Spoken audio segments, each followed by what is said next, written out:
seul geste de toi viendra mon secours.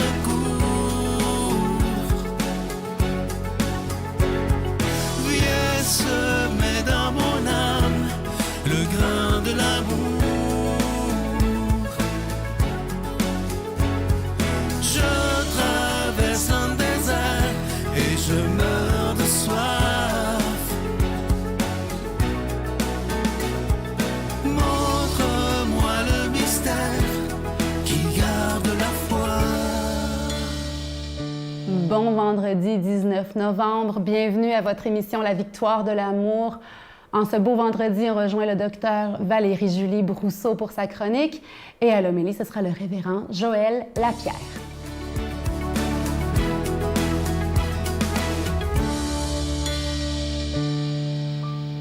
Bonjour, ici Dr Valérie-Julie Brousseau avec la chronique Nomade du désert. On va parler aujourd'hui du sommeil. Alors, plusieurs d'entre nous en avons déjà fait l'expérience. On va se coucher, puis là, on a un petit trou qui tourne. Là, j'appelle ça le hamster qui tourne dans sa roue. Puis là, on a l'impression qu'on le regarde tourner, puis là, ça devient comme une source d'anxiété, d'angoisse, puis on n'arrive pas à s'endormir. Alors, qu'est-ce qu'on fait dans ces circonstances-là? Combien de temps ça prend pour dormir, etc.? Bien, normalement, vous devriez dormir de 7 à 9 heures par nuit. C'est ça qui est l'idéal. Puis le sommeil, c'est pas égal durant la nuit. Il y a une partie, la première partie du sommeil, la première moitié, qui est largement consiste de sommeil profond. Et ce sommeil-là profond a un rôle physiologique important pour vous régénérer. Et la deuxième partie du sommeil, donc peut-être, disons, de 1 heure du matin jusqu'à temps que vous vous réveillez, ou 2 heures du matin jusqu'à ce que vous vous réveillez, consiste une partie qu'on appelle des mouvements des yeux qui sont rapides. En anglais, on appelle ça REM. Et cette partie-là du sommeil sert beaucoup à faire des liens, à essayer de comprendre la mémoire, essayer de renouveler la partie peut-être moins physique, puis peut-être plus cérébrale de notre corps. Le sommeil est une chose assez mystérieuse, évidemment, parce qu'il veut dire qu'on a comme une diminution de notre conscience, mais comme vous en avez sans doute fait l'expérience, dépendant où vous vous endormez, c'est là que vous allez vous réveiller. Et pour les gens qui ont de la misère, qui ont des hamsters, justement, qui ne veulent pas arrêter de tourner, je vous dirais la première chose à faire avant d'aller vous coucher, c'est si vous êtes capable d'écrire les choses qui vous font tourner la roue à l'intérieur sur un bout de papier pour vous en débarrasser, mais surtout, après avoir fait ça, essayez de changer votre attention sur autre chose. Allez quelque part que j'appellerais votre happy place, votre endroit où vous êtes bien. Ça peut être de prier, ça peut être de faire de la méditation, ça peut être de vous rappeler un souvenir qui vous est cher pour essayer de vous remettre de manière intérieure dans cet endroit-là. Il y a des magnifiques petites apps aussi que vous pouvez avoir pour la respiration, pour essayer de vous détendre. Il y a des applications de méditation. Très important, évitez les écrans avant le sommeil parce que justement, ça stimule le système neurologique puis on veut essayer de le calmer. Mais essentiellement, si vous êtes capable de trouver cet endroit-là où vous êtes bien et de le recréer en focusant votre attention sur cet endroit-là, les chansons, vous allez vous endormir là. La petite Thérèse disait qu'elle s'endormait régulièrement quand elle allait à l'oraison, qui est la prière que les carmélites font 2 fois par jour pendant 1 heure. Et je vous dirais que si vous vous endormez en priant, les chansons, vous allez vous réveiller en priant. Si vous êtes endormi puis vous étiez bien, vous étiez dans un endroit où vous étiez comblé d'amour, vous allez vous réveiller dans cet endroit-là. Si vous vous êtes endormi puis vous êtes endormi anxieux, les chansons, votre sommeil va être moins réparateur et vous allez vous réveiller encore stressé. Donc, portez une attention particulière là où vous vous endormez intérieurement et physiquement, parce que c'est là que vous allez y passer la nuit et ça pourrait être absolument magnifique. Notre Père qui es aux cieux, que ton nom soit sanctifié, que ton règne vienne, que ta volonté soit faite sur la terre comme au ciel. Donne-nous aujourd'hui notre pain de ce jour. Pardonne-nous nos offenses, comme nous pardonnons aussi à ceux qui nous ont offensés. Et ne nous laisse pas entrer en tentation, mais délivre-nous du mal, car c'est à toi qu'appartiennent le règne, la puissance et la gloire pour les siècles des siècles. Amen. Je continuerai à croire, même si tout le monde perd espoir. Je continuerai à aimer, même si les autres parlent de haine. Je continuerai à construire, même si les autres détruisent. Je continuerai à parler de paix, même au milieu d'une guerre. Je dessinerai des sourires sur des visages en larmes et je tendrai les bras à ceux qui se sentent épuisés. Oui, je continuerai à croire. Je suis tellement heureux de vous présenter ce magnifique cadeau du mois. Comme à chaque année au mois de novembre, c'est l'Ange de Noël. Cette année, évidemment, c'est la collection 2021. Et cet Ange de Noël, il est en cristal, orné de petits zircons. Et comme à chaque année, il est déjà béni. Vous le recevrez avec un don de 25 $ et si vous en voulez deux, avec un don de 40 $ parce que ça se donne vraiment bien en cadeau. Et à chaque fois que les gens le reçoivent en cadeau, ils sont toujours très heureux de ça. Ils le portent fièrement. Alors, merci de tout cœur de votre grande générosité. Je vous donne l'adresse. La Victoire de l'Amour, case postale 120, succursale Boucherville à Boucherville, le J4B 5E6, je vous la redonne. La Victoire de l'Amour, case postale 120, succursale Boucherville à Boucherville, le J4B 5E6. Également par téléphone, par carte de crédit du lundi au vendredi de 8h30 à 16h30 dans le 514-523-4433, 523-4433 ou sans frais le 1-888-811-9291, 1-888-811-9291 et aussi sur notre site Internet. Vous savez que c'est une façon très rapide, sécuritaire et efficace de faire votre don. C'est le www.lavictoiredelamour.org. Alors, je vous rappelle ce magnifique cadeau du mois. Il s'agit de l'Ange de Noël, collection 2021. Il est en cristal, cet Ange de Noël, orné de petits zircons et il est déjà béni. Je prends le temps de vous remercier de tout cœur de tout ce que vous ferez pour la Victoire de l'Amour en ce mois de novembre, parce que sans vous, sans votre prière, sans vos dons, cette émission-là ne pourrait pas durer depuis bientôt 27 ans. Pouvez-vous imaginer une émission qui dure 27 ans?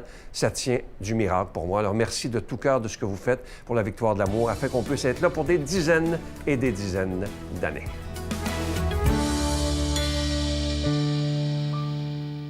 Mon Dieu, donnez-moi la sérénité d'accepter les choses que je ne peux changer, le courage de changer les choses que je peux et la sagesse d'en connaître la différence.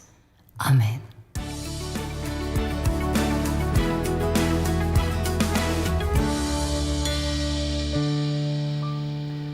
Bonjour à tous et bienvenue à ce temps de lecture des Saintes Écritures. Je vous invite à regarder l'Évangile selon Luc, le chapitre 19, et on lit quelques versets, les versets 45 à 48. Jésus entra dans le temple et se mit à expulser les marchands.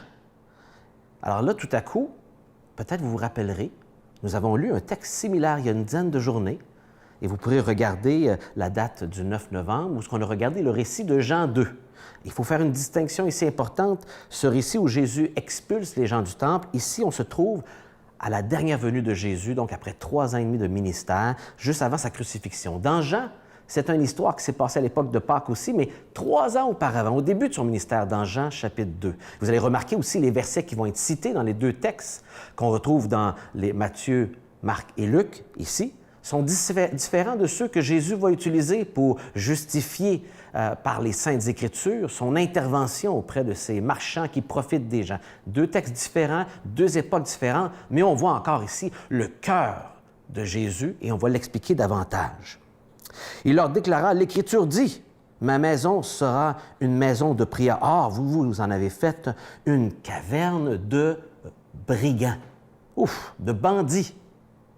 Et ici, il cite les Saintes Écritures dans Ésaïe, le prophète, et Jérémie, le prophète. Il était chaque jour dans le temple pour enseigner.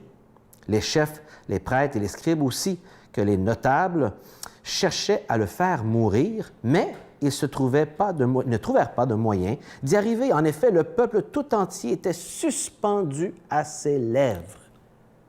Eux n'étaient pas intéressés parce que Jésus dérangeait leur religiosité.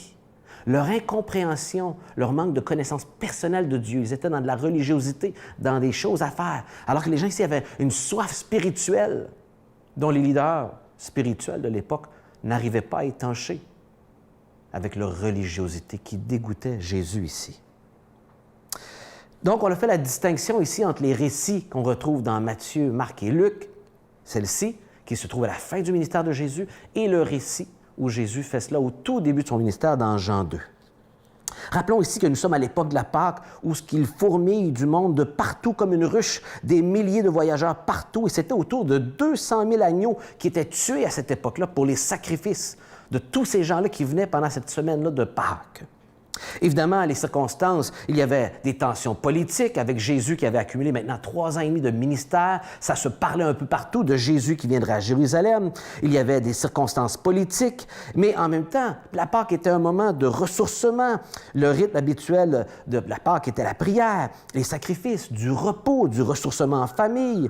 Et un imposant appareil était installé pour pouvoir recevoir tous ces gens-là, accueillir ces pèlerins-là, les nourrir, etc., tout autour de la ville qui n'était pas assez grosse pour les accueillir, et donc plein d'établissements autour de la ville, et aussi pour pourvoir à tous ces sacrifices, puisque pas tous les voyageurs pouvaient apporter ces sacrifices.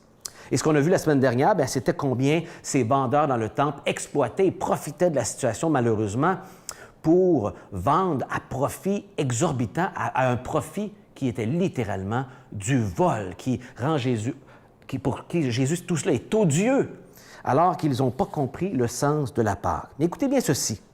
Ce lieu était un endroit qui devait favoriser la relation avec Dieu cette semaine-là, à la Pâque, au temple. L'interaction entre Dieu et son peuple. Un endroit pour adorer Dieu, pour fraterniser en rapport avec le sacrifice et les gens qui partagent la même foi. Tristement, ce lieu de prière était devenu un endroit de vol qu'il appelle la maison de prière et qu'il contraste maintenant avec la transformation en un repère de brigands. Quel contraste et quelle réalité choquante! C'est un appel ici à la repentance de la classe religieuse et des supposés leaders spirituels du pays et du peuple. C'est ce qui était arrivé justement dans le prophète Jérémie. C'est pourquoi il cite le prophète Jérémie, chapitre 7, pour rappeler la chute de Jérusalem parce que ces leaders répétaient la même erreur que ce qu'il y avait il y a 700 et 600 ans de cela lorsque Ésaïe et Jérémie ont parlé. Pourquoi? Dieu voulait développer une relation avec son peuple, mais les gens tombaient rapidement dans des actes religieux, routinières, une liste de choses à faire, d'obligations, de contrôle, de devoirs. Ils en perdaient le sens, c'est-à-dire l'amour de Dieu et de vouloir le servir. Et on voit la réaction des gens. Les leaders, alors qu'ils voulaient tuer Jésus, bien d'autres avaient soif. Ils avaient soif d'entendre Jésus. Pas de la religion, pas la liste de choses à faire selon certains, pas de suivre un protocole, mais comprendre qui est Dieu, ce qu'il veut de vous et de moi, combien il nous aime. Avez-vous soif, comme le peuple ici, de connaître davantage Jésus? Dites-lui, priez-le ce matin, Seigneur, j'ai soif de toi, bénis ma recherche. Amen. Je vous salue Marie, pleine de grâce. Le Seigneur est avec vous.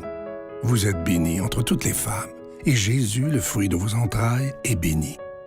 Sainte Marie, Mère de Dieu, priez pour nous pécheurs, maintenant et à l'heure de notre mort. Amen.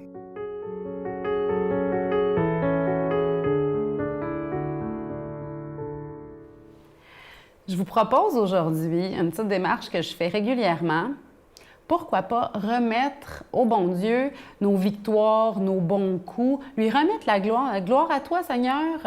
Merci pour toutes les victoires, tous les bons coups, tous les succès que j'ai eus. Et lui remettre aussi nos échecs, nos difficultés, nos souffrances.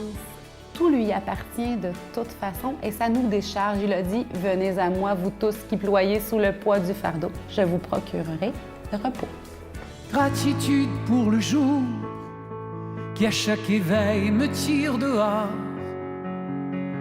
Gratitude pour la voix. L'amour a pris son temps à travers les vents de janvier. Jeunes et moins jeunes, soyez tous très heureux, joyeux, joyeux.